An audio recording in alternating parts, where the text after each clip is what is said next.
ये कहानी सोहन नामक आदमी और उसकी पत्नी की है। सोहन एक गरीब मछुआरा था। वो सुबह सुबह जल्दी उठकर नदी के पास मछली मारने बैठ जाता था। पूरे दिन वो जितनी भी मछलियाँ पकड़ता था उन मछलियों को शाम को वो बाजार में बेच देता था। मछली बेचे हुए पैसों से वो अपना घर चलाता था। सोहन की कमाई ज्यादा नहीं थी, लेकिन वो इतना कमा लेता था जिससे उसके घर का गुजारा चल सके। सोहन इतने में ही बहुत खुशी से रह रहा था, लेकिन दूसरी ओर सोहन की पत्नी मुक्ता बहुत ही लालची थी। एक दिन सोहन शाम को मछलियाँ बेचकर घर आता है और मुक्ता से कहता है, मुक्ता बहुत थक गया हूँ, थोड़ा पानी देना। पानी वानी बाद में पीना, पहले बताओ आज कितनी कमाई हुई। दे दूंगा मुक्ता, पहले थोड़ा पानी तो पिलाओ, मुझे बहुत थकान लग रहा है।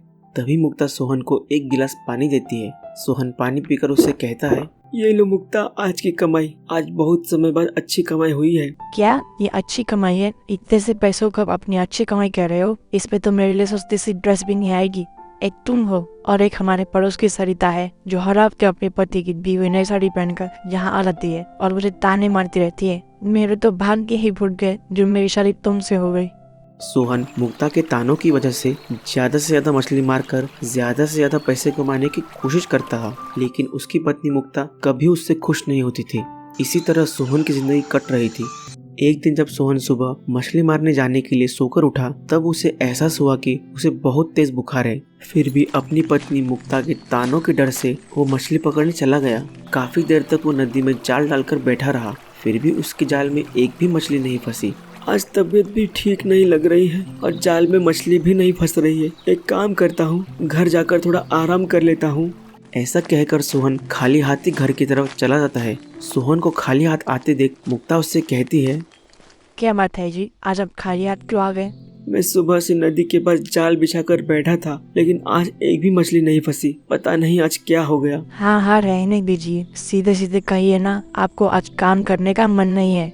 देखिए, मुझे कुछ नहीं सुनना है, आप लाइए और पैसे कमा कर लाइए। मुझे एक नई साड़ी खरीदनी है।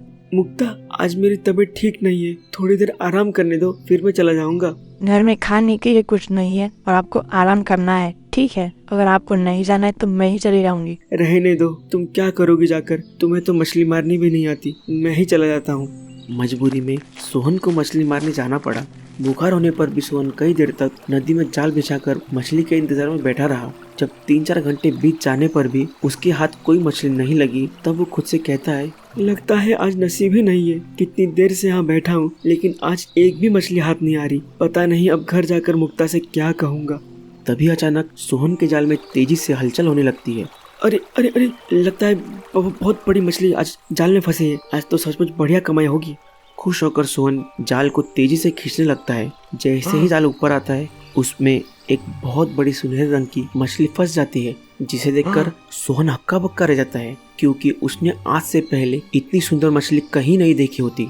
अयो, मैं इतनी सालों से मछली पकड़ रहा हूँ, लेकिन आज तक मैंने इतनी सुंदर मछली नहीं देखी। आज इसे बाजार में बेचूंगा तो इसके काफी ज्यादा पैसे मिलेंगे। आज तो मुक्ता खुशी हो जाएगी।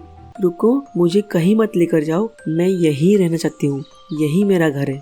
सोहन को बिल्कुल समझ नहीं आता कि आखिर ये आवाज कहाँ से आ रही है। वो बहुत ज्यादा कंफ्यूज हो जाता है। आगे क्या होता है? क्या सोहन की किस्मत चमकती है? क्या वो अमीर बन पाता है? हम यह जानेंगे पार्ट 2 में।